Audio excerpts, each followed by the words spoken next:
প্রিয় সাংবাদিক বন্ধুগণ, আমি আরেকটি ঘটনা বলতে চাই যে আমাদের একজন দায়িত্বশীল গতকালকে আজকে তিনি ঢাকা থেকে গিয়েছেন সৈয়দপুর বিমানবন্দরে, এবং সেখানে আইনশৃঙ্খলা বাহিনী তাকে একটা সাজানো নাটক করেছেন।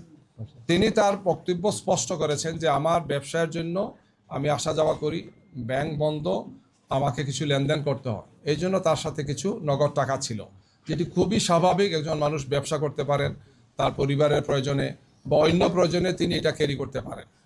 এয়ারপোর্টের মতো একটা রেস্ট্রিক্টেড এরিয়াতে, যেখানে খুবই লিমিটেড মানুষের চলাফেরা, সেখানে একটা নাটক সাজানো হয়েছে যে তিনি এই টাকা নিয়ে যাচ্ছেন এবং এটার বিভিন্ন অর্থ করার জন্য বিভিন্ন ধরনের বলা হচ্ছে নিউজ করা হচ্ছে।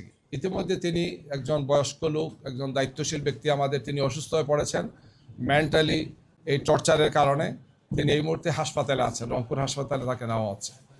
আমরা খুবই দৃঢ়তার সাথে বলতে চাই, বাংলাদেশ জামাত ইসলামী তার নীতি নির্ধারণ, তার কর্মপন্থা, তার কর্মসূচি এবং তার সাংগঠনিক কার্যক্রম পরিচালনা সবসময় স্বচ্ছতা এবং জবাবদিহিতার সাথে আমরা ভূমিকা পালন করে থাকি। জামাত ইসলামীর নেতৃবৃন্দকে, জামাত ইসলামীকে বিতর্কিত করার জন্য এই ধরনের অপপ্রয়াস অতীতে হয়েছে। গত 28 তারিখ আমিরে জামাত যখন কুষ্টিয়া থেকে সফর আরম্ভ করেন, আপনারা খেয়াল করেছেন, তখন মেহেরপুর জেলা আমিরের গাড়িতে অস্ত্র পাওয়া গিয়েছে এই মর্মে একটা নিউজ দেওয়া হলো।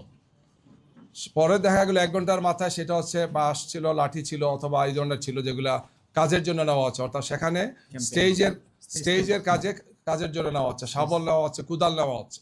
1 ঘন্টার মধ্যে পরবর্তীতে তার গাড়ি দেখা গেল তিনিও গাড়িতে নেই, তার নির্বাচনী কাজে ব্যবহৃত গাড়িতে এই জিনিসগুলো ছিল, কিন্তু বলা হলো যে অস্ত্র তিনি বহন করছেন। এই ধরনের উদ্দেশ্য প্রণোদিতভাবে কিছু নিউজ তৈরি করে কিছু লোক আইনশৃঙ্খলা বাহিনীর একটা অংশের যোগসাজশে আমাদের ভাবমর্যাদাকে নষ্ট করার জন্য চেষ্টা করা হচ্ছে। অথচ 1 ঘন্টার মধ্যে তাকে ছেড়ে দেওয়া হচ্ছে, তাকে বলতে তার গাড়িতে যারা ছিলেন, এবং বলা হচ্ছে যেগুলো কিছুই ছিল না, এবং সেটাই আসলে বাস্তব ছিল। তো এইভাবে আমাদের সে মনে হচ্ছে যে একদল লোক রাজনৈতিকভাবে জামাত ইসলামীকে মোকাবেলা করতে ব্যর্থ হয়। জনতার এই যে বিপুল প্রত্যাশা, বিপুল যে আলহামদুলিল্লাহ আগ্রহ আমাদের দিকে, এই জন্য একের পর এক এই সমস্ত ঘটনাগুলো তারা ঘটাচ্ছেন গিয়ে।